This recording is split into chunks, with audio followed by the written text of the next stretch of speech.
अस्सलाम वालेकुम dear students. मैं उम्मीद करता हूँ आप सब ठीक होंगे, खैरियत से होंगे। आज हम अपनी क्लास 9th की लेक्चर सीरीज़ की लेक्चर नंबर 2 शुरू कर रहे हैं और इसकी आज हम एक्सरसाइज 1.2 हल करेंगे। ठीक है, तो फिर इसका फर्स्ट क्वेश्चन है जी, from the following matrices identify unit matrices, row matrices, column matrices and null matrices. आपने ये बताना है कि इन मैट्रिसेस, इन्होंने मैट्रिसेस दे रखे हैं कि इनमें से आइडेंटिफाई यूनिट मैट्रिसेस कौन से हैं, रो मैट्रिसेस कौन से हैं, कॉलम मैट्रिसेस कौन से हैं और नल मैट्रिसेस कौन से हैं। ठीक है, सवाल करने से पहले मैं आपको ये बता देता हूँ ये होते कौन से हैं। सबसे पहले मैं आपको नंबर 1 पे बताता हूँ कि आइडेंटिफाई यूनिट मैट्रिसेस कौन से होते हैं।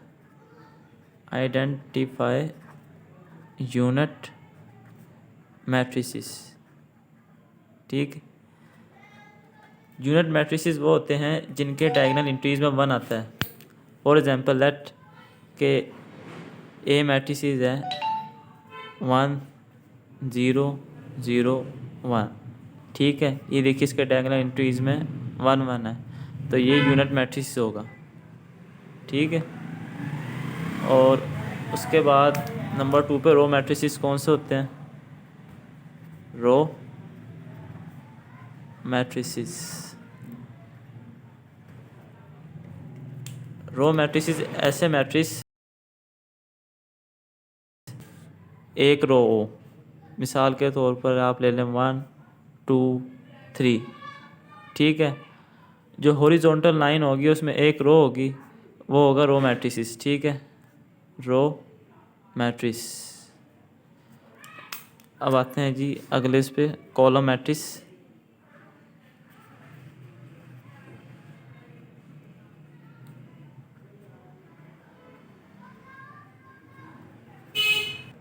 कॉलम मैट्रिसेस वो होते हैं, जैसे मैंने आपको ऊपर बताया है कि जो हॉरिजॉन्टल लाइंस होती हैं और एक रो, तो रो मैट्रिसेस होंगे। इसी तरह सेम कॉलम मैट्रिक्स, जैसे मिसाल के तौर पर वर्टिकल लाइन हो और वर्टिकल लाइन में जो नंबर्स होंगे वो कॉलम मैट्रिसेस होंगे, और लेकिन एक कॉलम होना चाहिए। ठीक है, ये देखिए वर्टिकल लाइन। ठीक है, अब एंड में आता है जी, सबसे एंड में नल मैट्रिसेस। नल मैट्रिसेस, नल मैट्रिसेस वो होते हैं जिसके तमाम नंबर्स ज़ीरो होते हैं। फॉर एग्ज़ाम्पल ये देखिए इसके तमाम नंबर ज़ीरो हैं, तो ये नल मैट्रिसेस होगा। ठीक है, अब मैं क्वेश्चंस की तरफ आगे बढ़ता हूँ। अब हमारा क्वेश्चन नंबर 1 है जी, ए equal to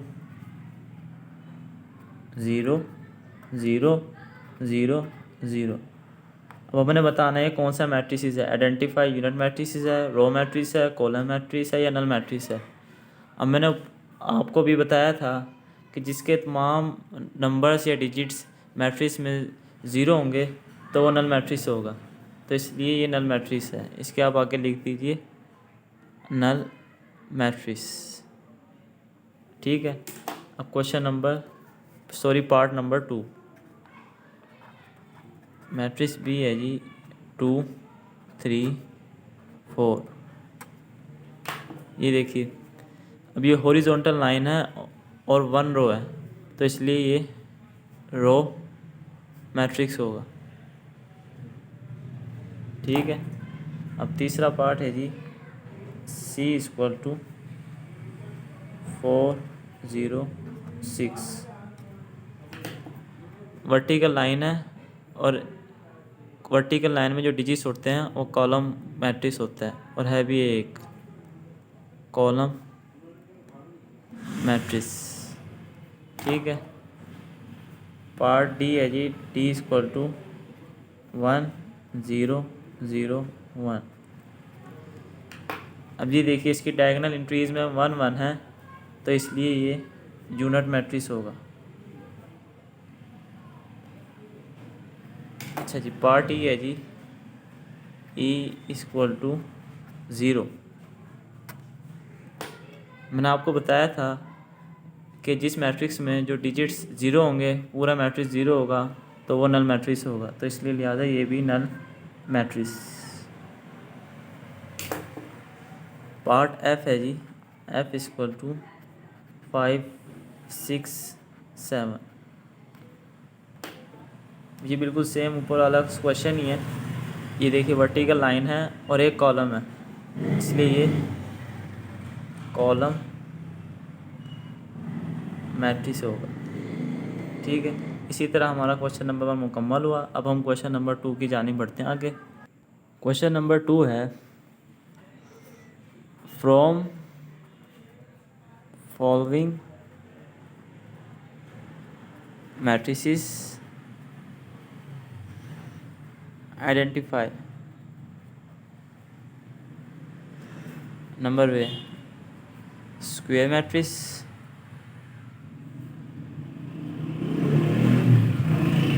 number B rectangular matrices,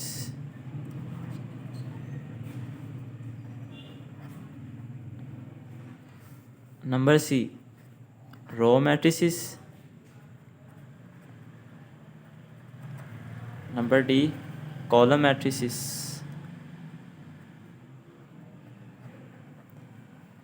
E identity matrix, identity matrices.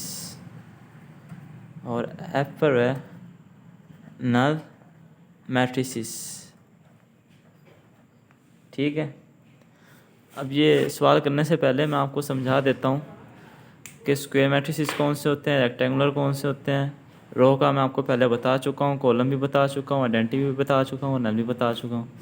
तो स्क्वायर मैट्रिक्स में स्क्वायर और रेक्टेंगुलर में आपको बता देता हूँ। स्क्वायर मैट्रिसेस होते क्या हैं? स्क्वायर मैट्रिक्स ऐसे मैट्रिक्स होते हैं जिनकी रोज़ और कॉलम सेम हो।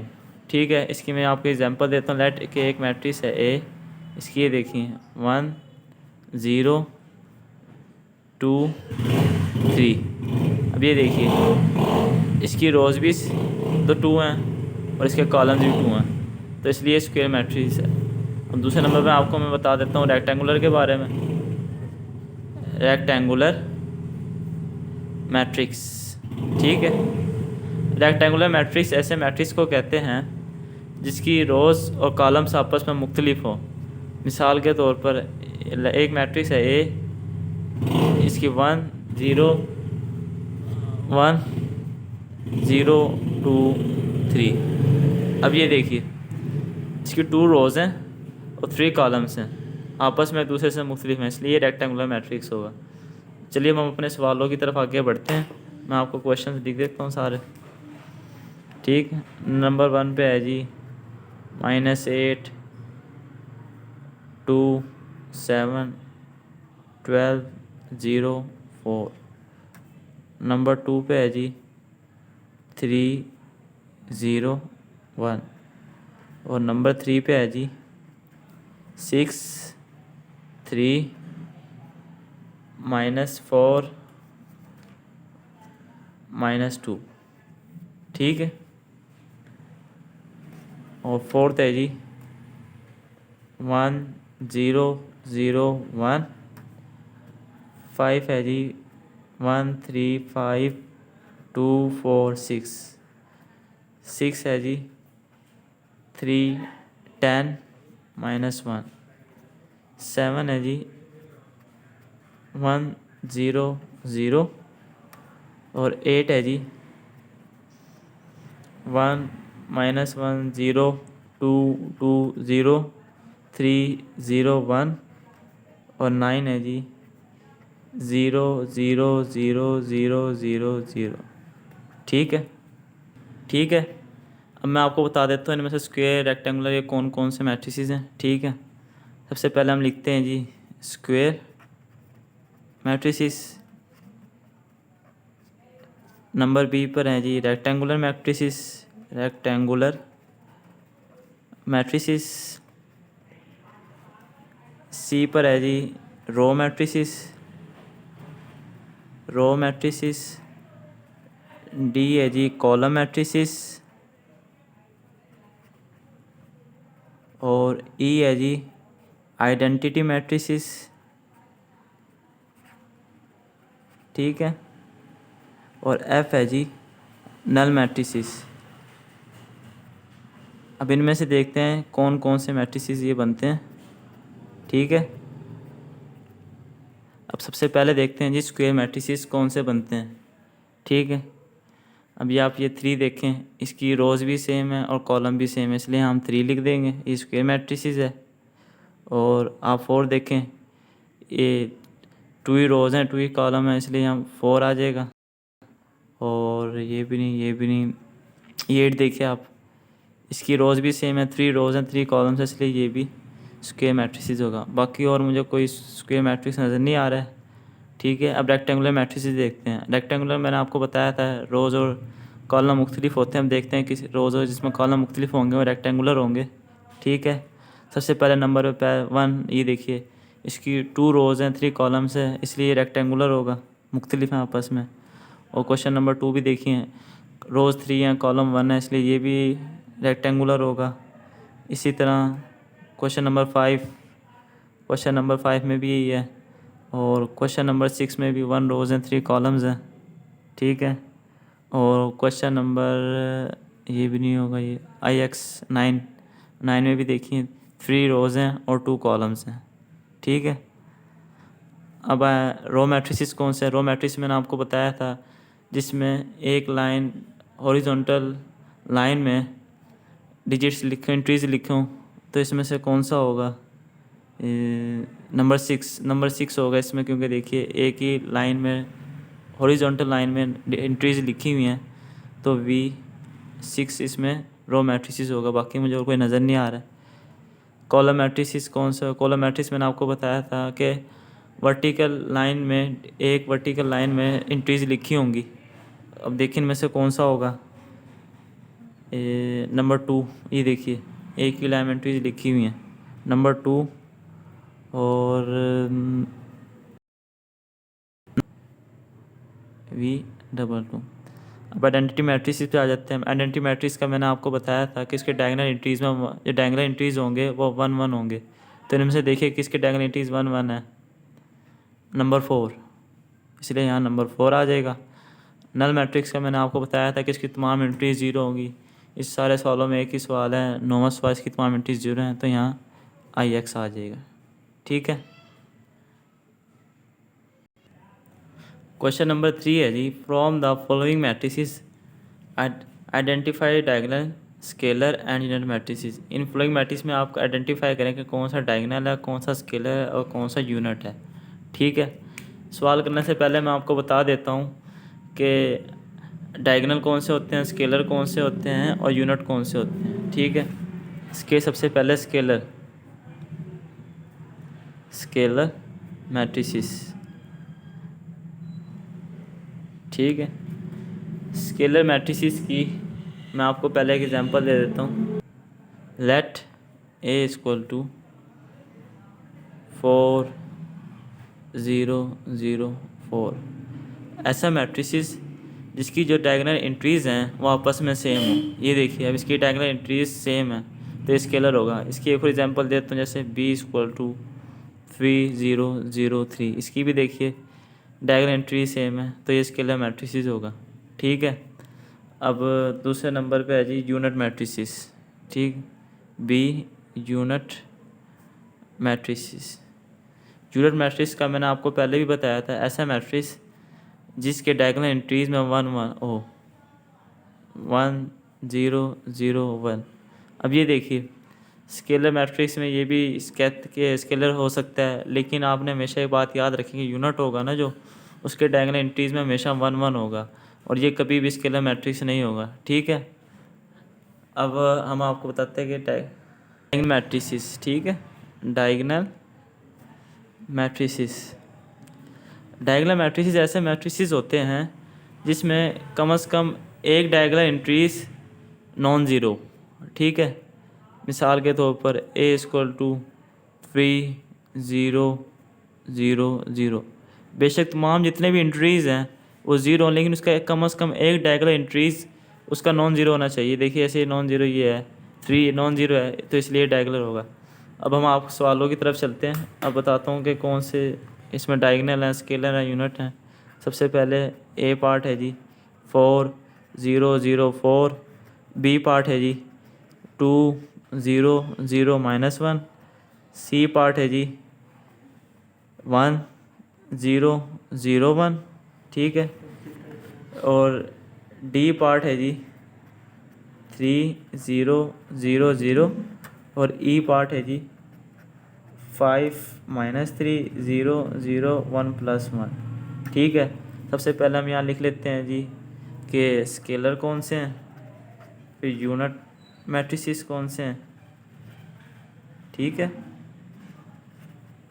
फिर लिख देते हैं जी डायगोनल मैट्रिसेस कौन से हैं, ठीक है। अब हल करते हैं इनको कि कौन कौन से मैट्रिसेस होंगे। स्केलर का मैंने आपको बताया था कि उसकी डायगोनल एंट्री सेम होगी। अब देखते हैं कि कौन कौन सी किन किसी डायगोनल एंट्री सेम है। अब ए देखिए, इसकी डायगोनल एंट्री सेम है, मैंने आपको ऊपर एग्जांपल भी दी थी ये। तो ये स्केलर ए स्केलर हो गया, ठीक है। बी ये देखिए इसकी डायगोनल एंट्री इसलिए स्केलर ये नहीं होगा। ये 1 आ गया इसलिए यूनिट होगा, इसलिए ये भी स्केलर नहीं होगा, ठीक है। डी यहाँ इसकी सेम नहीं है तो ये भी नहीं होगा। ये शायद हो सकता है, ये देखिए 5 -3 कितना होता है 2 0 1 +1 2। इसकी ये देखिए डायगोनल एंट्री सेम हो रही हैं तो ये भी स्केलर हो जाएगा, ठीक है। यूनिट मैट्रिक्स का मैंने आपको बताया था कि उसकी डायगोनल एंट्रीज 1 1 होंगी, बाकी 0 होंगी, ठीक है। ये देखिए यहाँ बस सी है और कोई ऐसी कोई मैट्रिक्स है नहीं, तो यहाँ सिर्फ सी आ जाएगा। डायगोनल का मैंने आपको बताया हम एक डायगोनल एंट्रीज उसकी नॉन ज़ीरो नहीं चाहिए, बाकी बेशक ज़ीरो हो, ठीक है। अब ये देखिए कम से कम, अब ये देखिए इसकी नॉन ज़ीरो 4 है तो ये भी डायगोनल मैट्रिसेस हो गया। ए भी डायगोनल मैट्रिसेस है, बी भी डायगोनल मैट्रिसेस है इसमें, क्योंकि कम से कम एक डायगोनल एंट्रीज नॉन ज़ीरो है तो इसलिए ये डायगोनल एंट्रीज़ हैं। सी भी डायगोनल एंट्रीज़ है, डी भी डायगोनल एंट्रीज़ है और ई भी डायगोनल एंट्रीज़ है। इसी 3 पार्ट मुकम्मल हो गए हैं। अब हम नेक्स्ट 4 पार्ट आगे जो अगले 3 सवाल रह गए हैं वो अब हम हल करने की कोशिश करते हैं, ठीक है। सॉरी, जो अगले 3 सवाल हैं वो हम अगले लेक्चर में करेंगे, ठीक है। अगर आपको ये लेक्चर पसंद आया हो तो इसको लाइक और सब्सक्राइब कर देना।